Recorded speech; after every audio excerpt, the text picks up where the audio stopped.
Morning. તો હવે 12th સ્ટાન્ડર્ડનું આપણે હમણાં 11થના કર્યા હતા ડાઉટ સોલ્વિંગ. હવે 12થમાં મિસલેનિયસ એક્સરસાઇઝમાં સમ નંબર 8 લીપ યરનો છે. તો તમને લીપ યર એટલે ખબર હોવી જોઈએ કે 4 યર્સમાં વન ટાઈમ લીપ યર હોય છે.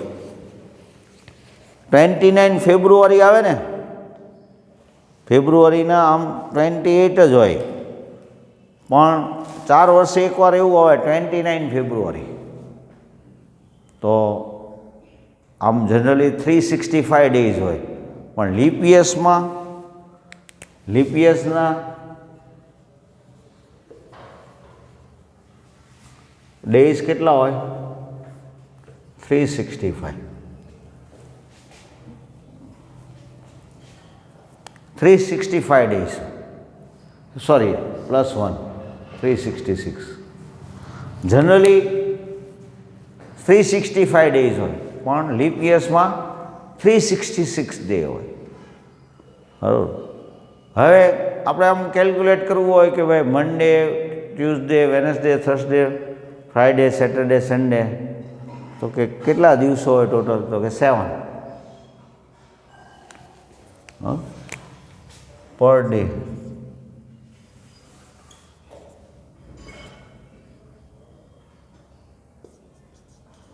મંડે ટુ સન્ડે 366/7. 7 ડેઝમાં રિપીટ થતો હોય. સપોઝ 1 જાન્યુઆરીએ, આ વખતે 1 જાન્યુઆરીએ શું કયો વાર હતો? બરાબર, ફ્રાઈડે હતો ને, કે સેટરડે? બરાબર, આજે 3rd છે ને, એટલે સેટરડે હતો. બરાબર. 1 જાન્યુઆરીએ સેટરડે હતો. તો હવે સેટરડે નેક્સ્ટ કઈ ડેટે આવશે? તો કે 8. 1st હોય, પછી 8 હોય, પછી 15 હોય. 7 ડે એડ કરતા જવાના. બરાબર. તો તમને કોઈ એમ કે આ વખતે કેટલા સેટરડે આવશે?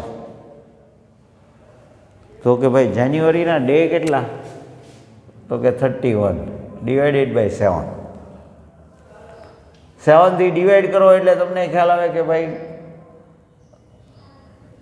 98 + 3 ડિવાઇડેડ બાય 7 એટલે 4 સેટરડે તો આવશે જ. ઉપરાંત એટલે તમને આ તો ખબર છે કે આ વખતે 1 જાન્યુઆરીને સેટરડે હતો, એટલે સેટરડે 5 ટાઈમ્સ આવવાના ચાન્સ કોઈ કહે તો 100 કહી શકો તમે આ વખતે. કેમ? તો કે તમને ખબર છે, કેલેન્ડર તમારી સામે છે. પણ તમને આમ નામ કે કોઈ પણ યરના જાન્યુઆરીમાં 5 સેટરડે હોય એની પ્રોબેબિલિટી કેટલી? તો કોઈ પણ યર હોય તો તમારે વિચારવું પડે કે ભાઈ તો 1 તારીખને રવિવારે હોય, 1 જાન્યુઆરીને બુધવારે હોય, શુક્રવારે હોય. બધા ડે 4 ટાઈમ તો આવશે જ. તે કેલેન્ડરમાં જુઓ તો બધા જ ડેઝ કેટલી વાર આવે? 4 ટાઈમ્સ. પણ પછી 29, 30 ને 31, 29 જાન્યુઆરી, 30 જાન્યુઆરી ને 31 જાન્યુઆરી, એ 3 દિવસ રિપીટ થશે. એટલે રિપીટ મીન્સ 3 ડેઝ એવા હશે કે જે 5th ટાઈમ આવશે. આ વખતે શું થશે? તો કે ભાઈ 1 જાન્યુઆરીને શનિવાર હતો તો 5 શનિવાર થઈ જવાના. 3 દિવસ વધે જ ને.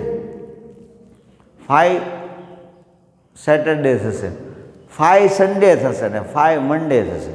તમે ઘરે જઈને કેલેન્ડર જોજો. બરાબર. આ વખતે તમે કેલેન્ડર જોશો ને તો તમને ખ્યાલ આવી જશે. શુક્રવારે 1 તારીખ હોય તો પાછા શુક્ર, શનિ ને રવિ શુક્રવારે હશે. કેમ? આજે 4th થઈ ને. હા, તો શુક્રવારે 1 તારીખ હશે.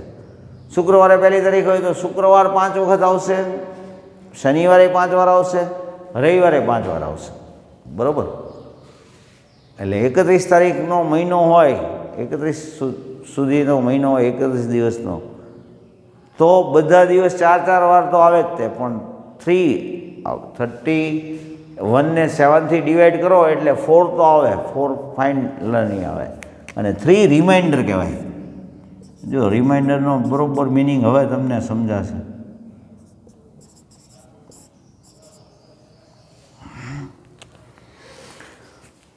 ત્રણ દિવસ વધે, ચાર વાર બધું આવી જ જાય. 4 શનિવાર, 4 મંગળવાર, 4 ગુરુવાર, બધું જ 4 ટાઈમ્સ આવી જાય. 3 રિમાઇન્ડર છે. 3 રિમાઇન્ડર છે એમાં તમને કોઈ એમ કે ભાઈ શનિવાર હશે, મંગળવાર, બુધવાર, ગુરુવાર, તો તમને ખબર ન હોય એવી વાત હોય. આ તો આપણે જે વાત કરી એ આ જાન્યુઆરી મહિનાની વાત કરી, પણ તમને ખબર નથી કઈ સાલની વાત છે, તો તમારે એમ કહેવાનું 5th સન્ડે આવે એની પ્રોબેબિલિટી 3/7, 5th મંડે આવે એની પ્રોબેબિલિટી 3/7. કેમ? તો કે તમારી પાસે દિવસો કેટલા છે? 3. અને આમ કેટલા છે એનમાં? તો કે 7, તો 3/7. એમ 366 ડે હોય લીપ યરના, તો 366 ડિવાઇડેડ બાય 7 કરીએ. 366 ડિવાઇડ બાય 7, તો 7 × 5 = 35.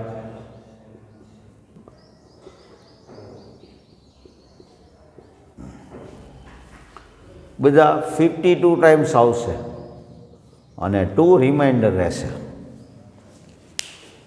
બરાબર? એનો મિનિંગ એવો થયો, લીપ યર છે એમાં બધા ડે કેટલે ટાઈમ આવવાના? 52 ટાઈમ. 52 સન્ડે, 52 મંડે, 52 વેનસડે, ફ્રાઈડે, સેટરડે, બધું 52 ટાઈમ આવવાનું. પણ 2 દિવસ એવા હશે, 2 દિવસ કેવા હશે કે જેમાં 53 ટાઈમ્સ હોય. અને એ તમે જુઓ ને તો 1 જાન્યુઆરીએ જે હોય ને, લીપ યરનો 1 જાન્યુઆરી જુઓ તો ફ્રાઈડે હોય, તો 53 ફ્રાઈડે હોય અને 53 સેટરડે હોય. કેમ કે બધું 52 ટાઈમ તો આવી ગયું. હવે 2 દિવસ વધે એટલે સ્ટાર્ટિંગ જ્યાંથી થયું હોય ત્યાં જ એન્ડ આવે ને. આ વર્ષ લીપ યર નથી, તો કે લીપ યર ન હોય એના કેટલા ડે હોય? 365 ડે. 7 થી ડિવાઈડ કરીએ એટલે તો રિમાઇન્ડર કેટલી રહેવાની? તો એમાં કોઈ પણ 53 ટાઈમ્સ આવવાની પ્રોબેબિલિટી કેટલી કહેવાય? તો કે 1/7, કેમ કે એક જ દિવસ વધવાનો. અને આ વખતે તમે કહી શકો કયો ડે આવશે 53 times? Friday. Very good. Hello, Friday આવે ને, કેમ કે 1 જાન્યુઆરી ફ્રાઈડે છે એટલે ડિસેમ્બર 30 થર્સડે આવી જશે, એટલે બધા 52 ટાઈમ્સ આવી જશે. અને 31 ડિસેમ્બરે ડે જોવો હોય તો કયો હોય? ફ્રાઈડે હોય. બરાબર? અને લીપ યર જો હોત તો ફ્રાઈડે આવે 53 ટાઈમ અને સેટરડે આવે, બરાબર, તો 2/7. તો રિક્વાયર પ્રોબેબિલિટી શું થશે?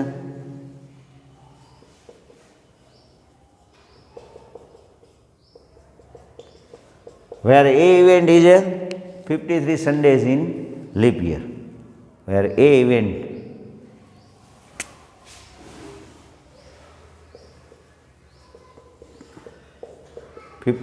Sundays છે ને, Tuesdays છે. ઓકે.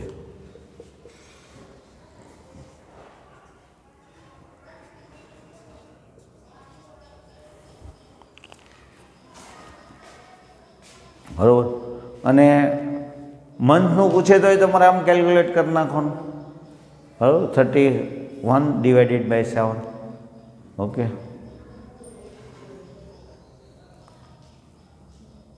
હવે આના ઉપરથી તમને એક બીજો સમ કરાવું. બરાબર?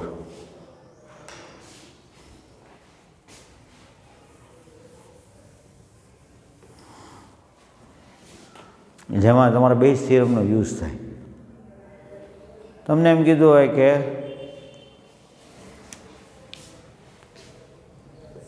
એક્સ્ટ્રા સમ, આ JEE કામ લાગશે.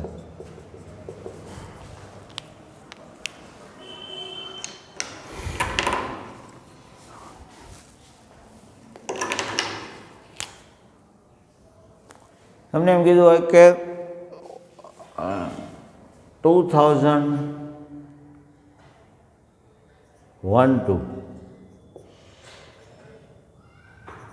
2010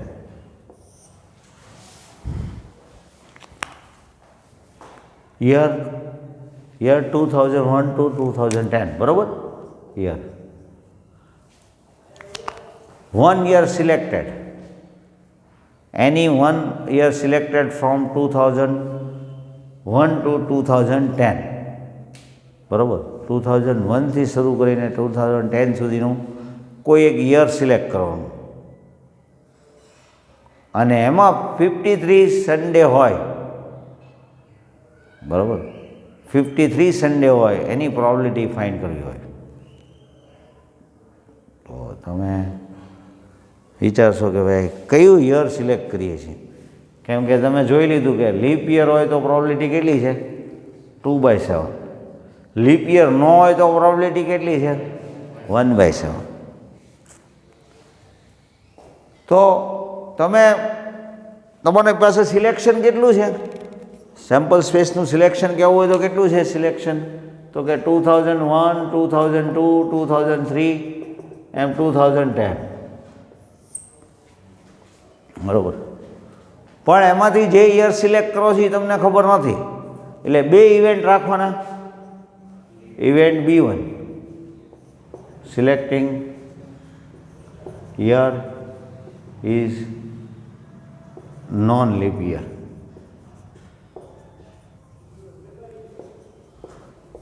લીપ યર ન હોય. અને event B2 selected year is leap year. જો તમે જે કાંઈ સિલેક્ટ કરશો એ કાં તો લીપ યર હશે અને કાં લીપ યર નહીં હોય બરાબર. હવે મારો ક્વેશ્ચન એવો છે કે કોઈ રેન્ડમલી 1 યર સિલેક્ટ કરવાનું અને એમાં 53 સન્ડે હોય એની પ્રોબેબિલિટી, તો કે પ્રોબેબિલિટી બરાબર. પ્રોબેબિલિટી ફોર એટલે event A 53 Sundays in selected year. જે તમે યર સિલેક્ટ કર્યું હોય એમાં 53 સન્ડેઝ હોય એની એવી ઇવેન્ટને આપણે એ કહીએ. તો B1 અને B2 કઈ ટાઈપની ઇવેન્ટ થઈ ગઈ, તો કે B1 અને B2 બરાબર.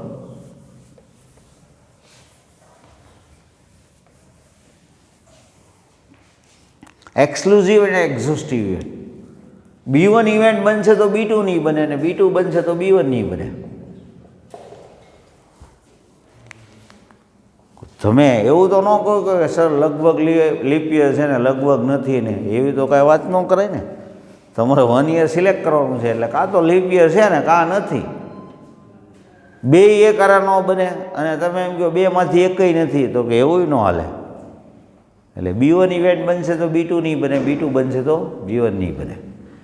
બેયમાં લીપ યર હોય કે ન હોય, બેયમાં 53 સન્ડેનો તો ચાન્સ છે જ. તે વધારે ઓછા એ વાત જુદી છે. તમને એ ખબર પડે કે ભાઈ હું લીપ યર સિલેક્ટ કરું તો 53 સન્ડે આવવાના ચાન્સ વધારે છે. હમણાં આપણે જોયું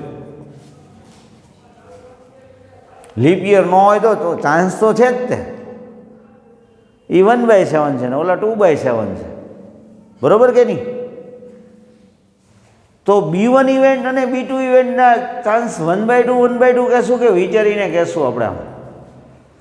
આમ બોક્સમાં તો આપણે બે બોક્સ હોય તો 1/2 કહીએ, 3 બોક્સ હોય તો 1/3 1/3 કહીએ. પણ અહીંયા 1/2 કહેવાય કે ન કહેવાય. P of B1 ને P of B2 1/2 કહેશું કે નહીં કહીએ. P of B1 ના ચાન્સ બોક્સમાં આપણે બે સરખા બોક્સ હોય તો 1/2, 3 બોક્સ હોય તો 1/3. હમણાં આપણે લાસ્ટ ટાઈમ ઇલસ્ટ્રેશન કર્યો હતો એમાં 4 બોક્સ હતા તો 1/4 1/4 કર્યું હતું. તો આમાં 1/2 કરશું કે નહીં કરીએ? નહીં, કારણ કે આમાં જેટલા લીપ યર હોય એટલા જ નોન લીપ યર હોય એવું ખરું? તો કે ના ના, આમાં લીપ યર કયા કયા આવશે? યસ, એક 2004, 8, 2004, એક કયો આવશે લીપ યર? કયા કયા આવશે? 2004, 2000, બરોબર કે નહીં? તો એનો મિનિંગ એવો થયો કે 10 યર્સમાંથી આવા 2 જ છે, એટલે લીપ યર હોવાના ચાન્સ કેટલા છે? 1/. લીપ યર ન હોવાના ચાન્સ તો કે આ સિવાયના કેટલા? તો કે 8. એટલે લીપ યર સિલેક્ટ થવાના ચાન્સ 20% જ છે, જ્યારે 80% ચાન્સ કેવા છે? લીપ યર ન સિલેક્ટ થાય. તો કે સર તમે બોક્સમાં તો 1/2, અરે બોક્સમાં તો એક સરખા બોક્સ હોય, એમાં તું પહેલું બોક્સ સિલેક્ટ કર એની પ્રોબેબિલિટી 50%, બીજું સિલેક્ટ કર એની પ્રોબેબિલિટી 50%, કા 1/2. 3 બોક્સ હોય તો 1/3, 1/3, 4 બોક્સ હોય તો 1/4. આમાં ક્યાં એવું છે? તમે એમ કહો ઇવેન્ટ B1 એટલે selected year is non leap year, તો નોન લીપ યર તો ઘણા બધા છે.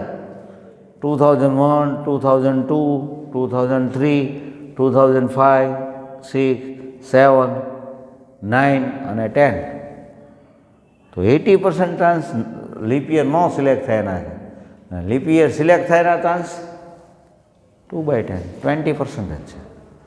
હવે એ ડિવાઇસ B1 કોને કહેશું? એ ડિવાઇસ B1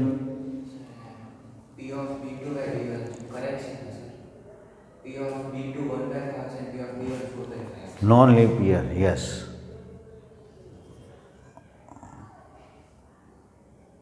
સાચી વાત, બરોબર છે. કેમ કે આપણે જે ઇવેન્ટને નામ આપ્યા છે એ પ્રમાણે બરોબર છે, તારી વાત સાચી. એ ડિવાઇસ B1, એ device B1 means B1 event બની ગઈ એટલે નોન લીપ યર સિલેક્ટ થઈ ગયું. તો નોન લીપ યરમાં ડેઝ કેટલા હોય? તો 365 ડેઝ, બરાબર. જ્યારે અહીંયા 366 ડેઝ.